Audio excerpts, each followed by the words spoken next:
Pues muchas gracias, Ignasi, Sonia Vintur, por invitarme y más que por la cantidad de regulación que en blockchain no es tanta, sino por el desafío que has puesto en mis manos. Primero, por ser la primera y que sea yo la que tenga que hablar de blockchain siendo la abogada. Así es que empiezo pidiendo disculpas porque tenemos a técnicos, programadores y expertos en blockchain que seguramente lo contarían muchísimo mejor que yo.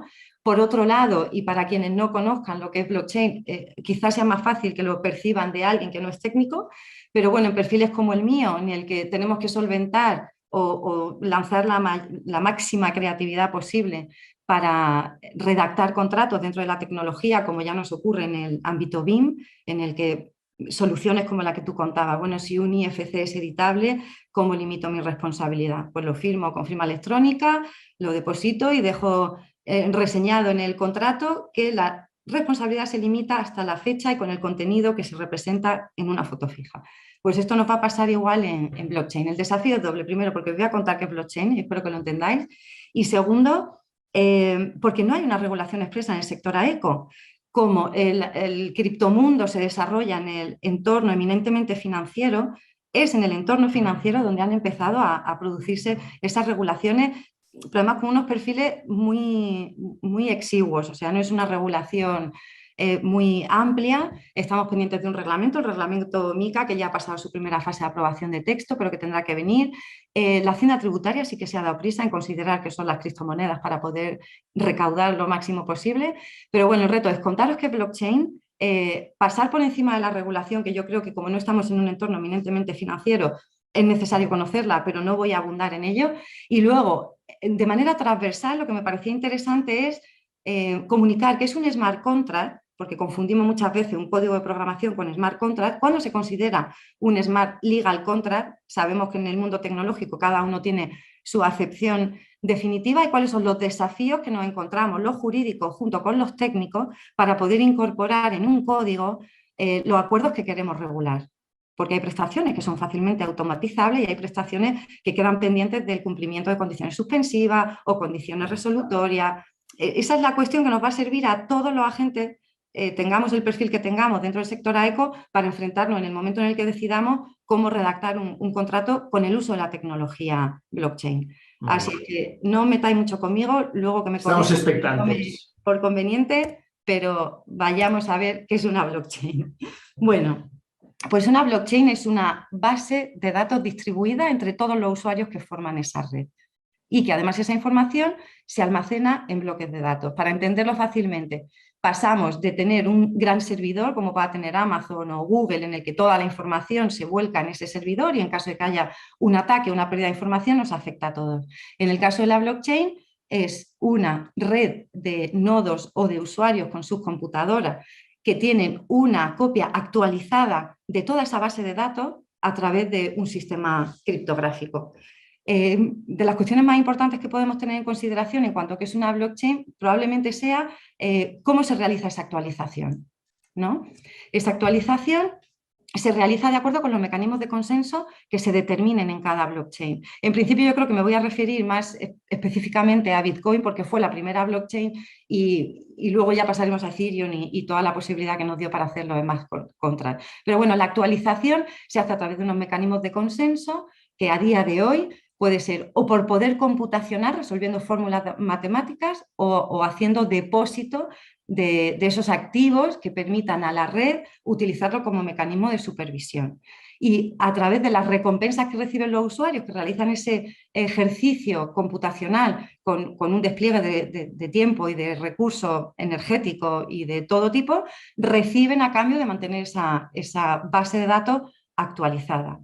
Yo creo que no voy a entrar en muchísimo formalismo acerca de la diferencia entre Proof of Work, que en este caso sería poder computacional, y Proof of Stake, que es el depósito de determinados criptovalores que te permiten realizar esas actualizaciones. De manera que una blockchain cuenta con unos usuarios, ¿vale?, que a través de una wallet solicitan realizar transacciones o de envío o de recepción, que forma parte de una red en la que en cada uno de esos nodos o usuarios se guarda una copia íntegra.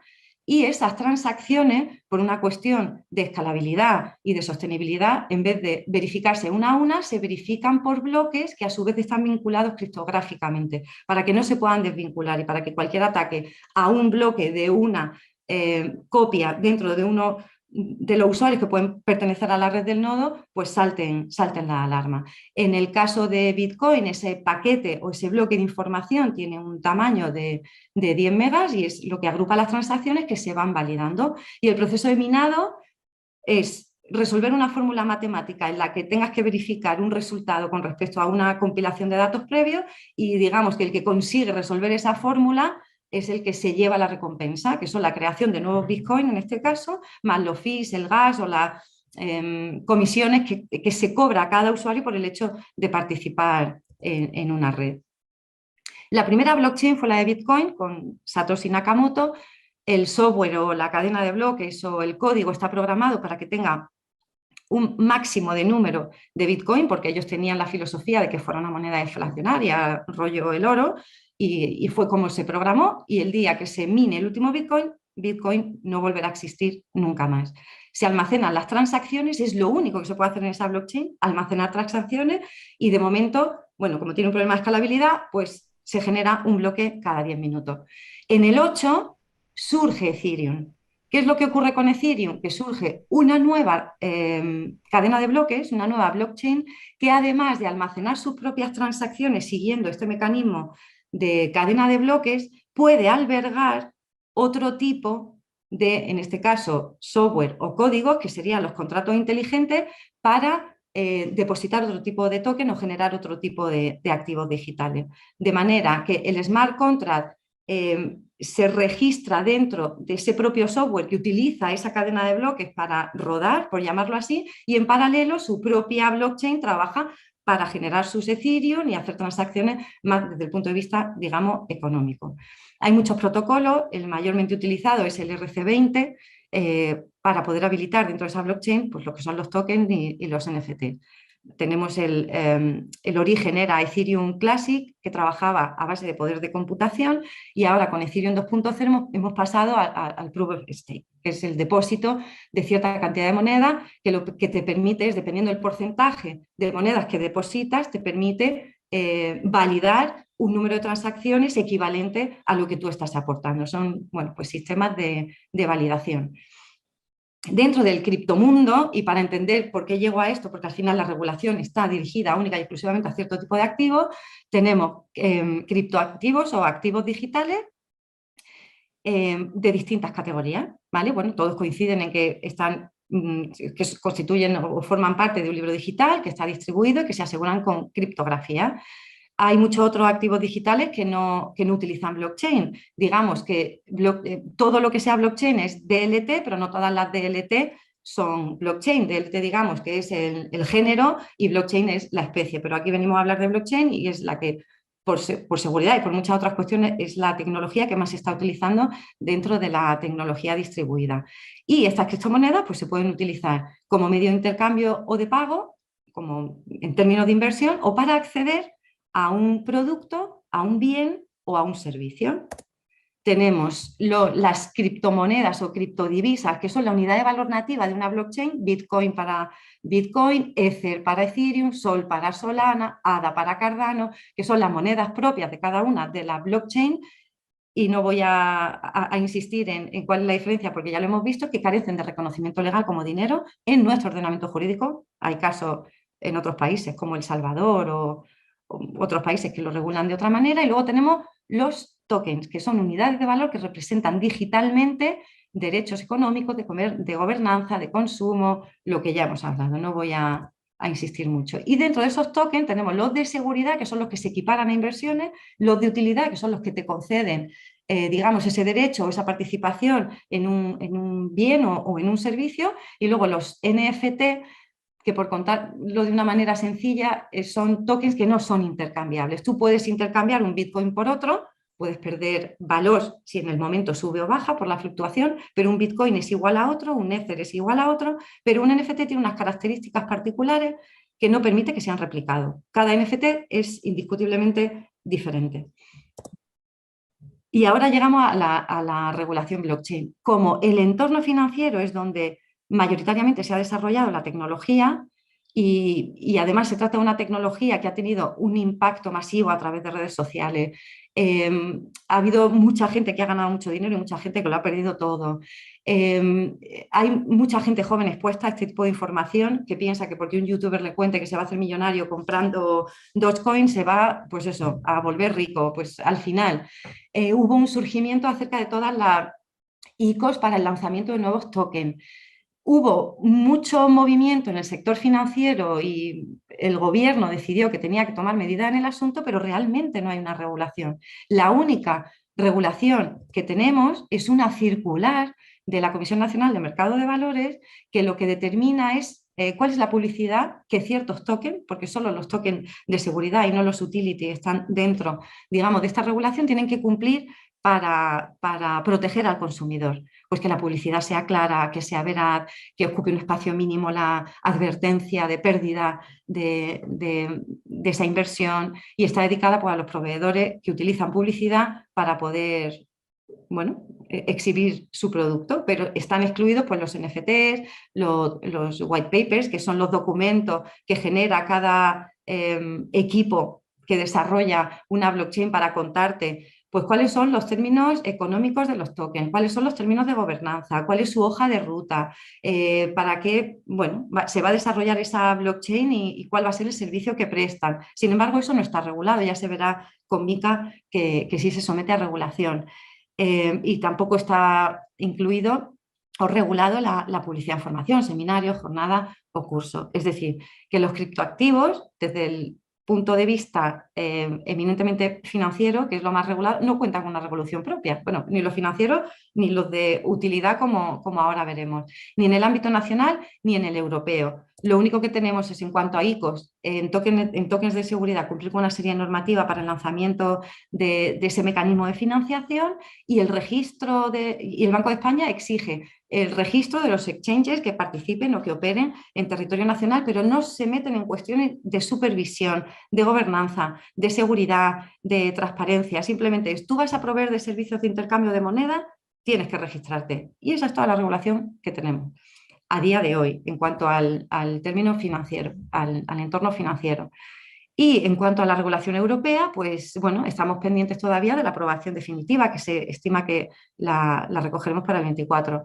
No voy a entrar en la fiscalidad de las cripto porque no creo que sea objeto de debate, ni muchísimo menos hoy, y voy a entrar en la cuestión más legal de lo que es un smart contract y cuáles son las consideraciones que tenemos que tomar. Y nos sirve para todos los agentes, para la venta de un producto, para la prestación de un servicio, para la integración de activos, cualquier contrato que queramos realizar dentro de un software, de un código, a través de contratos inteligentes, serán reflexiones que nos sirvan para todo. El origen de los smart contracts, y es que se puede decir así, son los contratos digitales. Luego tenemos los smart contracts, que no deja de ser un código, y luego lo que yo denomino, que hay muchísimas acepciones, los smart legal contracts. Bueno, los contratos digitales son aquellos que se elaboran o se tramitan a través de herramientas tecnológicas que los llevamos desde Web.2 asumiendo en nuestro entorno jurídico y tenemos una casuística brutal. Pero eso no es un smart contract, es un contrato digital que además tiene su propia regulación a través de la Ley de Servicios Sociales de la Información y todas las leyes que puedan tener una afección dependiendo del tipo de contrato que se suscriba, como puede ser la Ley de Consumidores y Usuarios, ¿no? Y aquí es cuando aparecen los smart contracts con la creación de Ethereum y las posibilidades que nos ofrece a cualquier sector de llegar a acuerdos dentro de esta tecnología. Pero lo que denominamos comúnmente smart contract no es un contrato en términos de ley. Para que un contrato sea considerado como tal, tiene que cumplir unos requisitos específicos que determina la ley, en nuestro caso el Código Civil o regulación sectorial en cada uno de sus regulaciones. Y de momento tampoco existe un tipo específico de smart contract. Igual que si sabemos, tenemos un tipo de contrato digital porque hay una ley que lo regula y lo determina, en nuestro caso no lo tenemos. Entonces, lo que comúnmente conocemos como un smart contract no deja de ser una instrucción en una cadena de bloques, que puede ser pública o privada, que lo que hace es automatizar unas prestaciones, ¿vale? Dependiendo de la blockchain utilizaremos un lenguaje de programación u otro. En el caso de Ethereum, Solidity principalmente, aunque hay otros lenguajes, de Solana, de Cardano, pero no deja de ser una automatización de una prestación. sin más, no tiene carácter legal. Es cuando entramos en las cuestiones legales, cómo programarlo, cuando lo podemos considerar que tiene efectos legales. Aquí estaremos automatizando pues, una prestación de servicio o una transferencia de pago o cualquier otra cuestión, pero no será un contrato en sí mismo. ¿Cómo generamos los Smart Legal Contracts? Bueno, pues al final tenemos una red, contamos con un acuerdo entre las partes que debemos negociar. Esa es otra de las claves de la realización de Smart Contract, que es en qué fase, ¿no? Iniciamos el código. Incluimos en la fase precontractual los contratos de confidencialidad, los NDA, los memorándum, solo programamos una vez que ya hemos desarrollado el contrato. Esa parte de código es la que tiene que definir con el trabajo de colaboración entre abogados y programadores o ingenieros cómo vamos a desarrollar ese código que cumpla con todas las condiciones. Y cuáles son los oráculos que nosotros, dependiendo del tipo de contrato o de las prestaciones que queramos conseguir, necesitamos utilizar. Un oráculo es el puente entre el mundo blockchain y el mundo real. ¿Por qué? Pues porque cuando nosotros estamos codificando unas condiciones para que se cumplan o se ejecuten o dé lugar a una causa, hay información que no se puede programar en el momento cero porque dependerá de situaciones que se produzcan en un futuro. Por ejemplo, en un contrato de préstamo, si tenemos que liquidar los intereses del dinero en la fecha tal, pues tendremos que saber cuál es el interés del dinero en ese momento. Si nosotros estamos formalizando dentro de un smart contract un contrato de alquiler, esta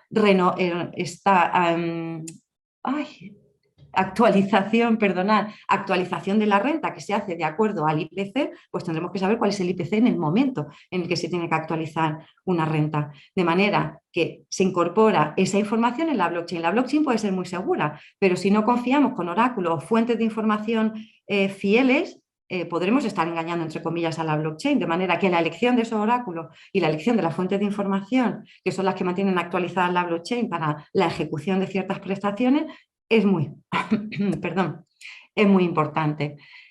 Aquí os pongo casos como datos meteorológicos, pues para conocer la velocidad del viento en la ejecución de un contrato de seguro, si tenemos que cobrar una indemnización, o la cotización de una moneda fiat para la ejecución de un pago. Cualquier ejemplo que podáis imaginaros en vuestra vida, cualquier acto jurídico, depende de datos que consigues en el momento. Pues esa es la relación que tenemos entre la red, el código, lo que nosotros incluimos en el código y los oráculos que se relacionan con el mundo real. A la hora de decidir si compensa o no compensa realizar o utilizar la tecnología blockchain para la ejecución de contratos, tenemos que tener en consideración muchísimas cuestiones. ¿Cuál es la naturaleza jurídica de ese contrato? ¿Estamos hablando de contratos conexos? ¿Estamos hablando de contratos de adhesión? ¿Consideramos que la naturaleza jurídica es la propia de un contrato? Supongamos un contrato de prestación de servicios, ¿no?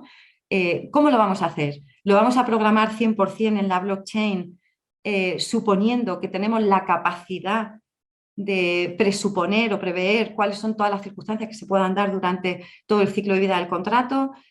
Automatizamos solo aquellas prestaciones que sabemos que son inequívocas y convivimos entre la blockchain y el documento en papel. Esa decisión es trascendental a la hora de poder tener la seguridad de que lo que ganamos es seguridad y no quedarnos encorsetados con un software que se va a ejecutar queramos o no queramos, ¿no?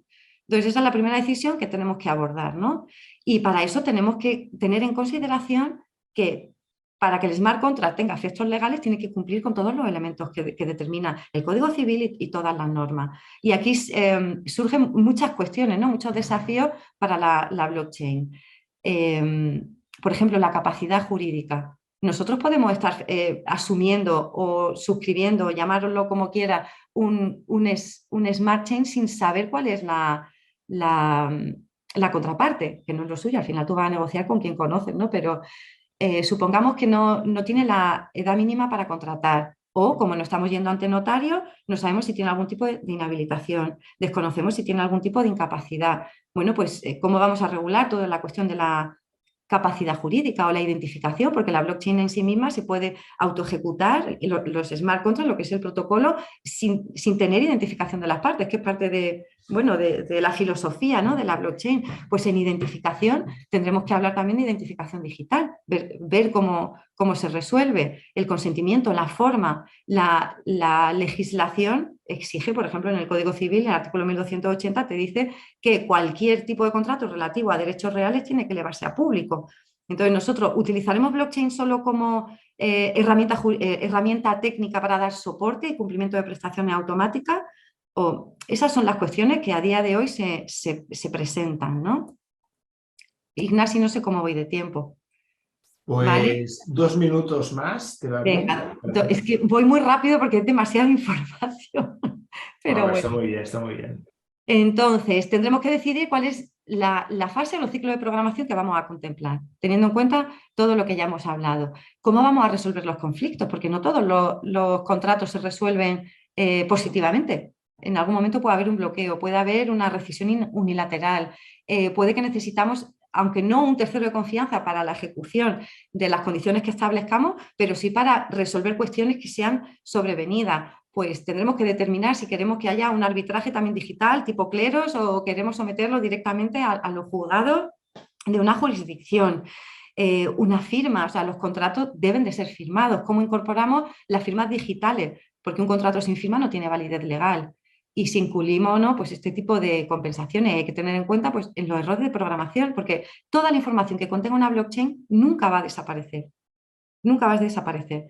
Entonces, los errores hay que evitarlos. Y aquí, bueno, os ponía algunos ejemplos de tipología contractual dentro de la cadena de bloques y, bueno, a la simple vista nos damos cuenta de las complicaciones, ¿no? Si hacemos un contrato de arrendamiento de servicio, que además incluyamos que sea con pago de criptomonedas, estaremos en una blockchain 100%, pero aún así hay que practicar unas retenciones, hay que liquidar un IVA, y hay acciones que no todo se puede contener en una blockchain. Con el contrato de arrendamiento urbano ocurre lo mismo. Nosotros podemos establecer el pago mensual, pero si se rompe un electrodoméstico, si surge un problema, si tenemos que actualizar el IPC, tendremos que acudir a un oráculo. O sea que hay que pensar muy bien y con instrucciones muy claras qué es lo que queremos incluir en ese smart contract para que tenga validez legal. Porque ya como acabando, la inmutabilidad de la cadena de bloques pues puede ser un inconveniente en su ejecución. Así es que perdonar, pues eso, la rapidez, porque no contaba con mucho tiempo y si no, no me daba tiempo. Gracias, Ignasi.